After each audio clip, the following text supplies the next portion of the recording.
during the Annunciation, that sacred moment when the angel Gabriel appeared to Mary, I'm struck by how unremarkable the scene must have looked from the outside.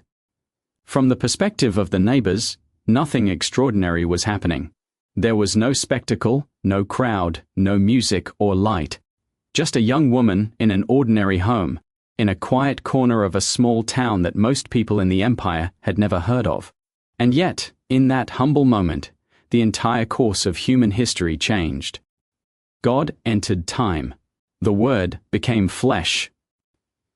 The plan of salvation began, and almost no one noticed. That same truth runs through so many of the pivotal moments in Jesus' life. Think about it: the nativity, the flight into Egypt, the years in Nazareth, the first quiet miracles in small villages, even the resurrection itself. All these world-changing events unfolded in obscurity. From the outside, they looked ordinary. They didn't make the headlines of the day. No Roman officials took note.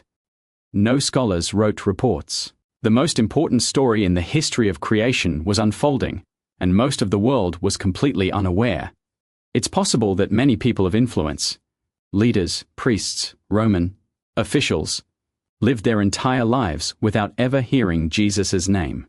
They were busy with politics, power, and prestige, while the Son of God walked the earth in humility, teaching fishermen and touching lepers. The extraordinary work of God went unnoticed by those looking for grandeur. And that, to me, carries a powerful lesson. If the greatest acts of God can pass quietly, almost invisibly, then perhaps we should re-examine what we value. When our good deeds attract attention, when we receive recognition, applause, or awards, it's not wrong. But it's worth pausing to ask, why am I doing this? Whose glory is this for? Because God's work rarely comes with fanfare.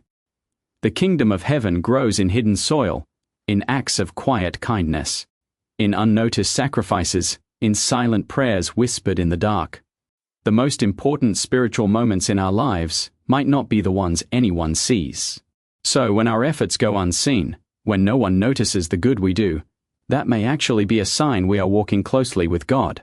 His greatest works, in Bethlehem, in Nazareth, on Calvary, were quiet, small, even invisible to the world's eyes. But in heaven, they shook eternity. The Annunciation reminds us that holiness does not need an audience. The divine can unfold in the ordinary, and often the most meaningful world-changing moments, in our faith, in our relationships, in our hearts, are the ones that pass quietly, known only to God.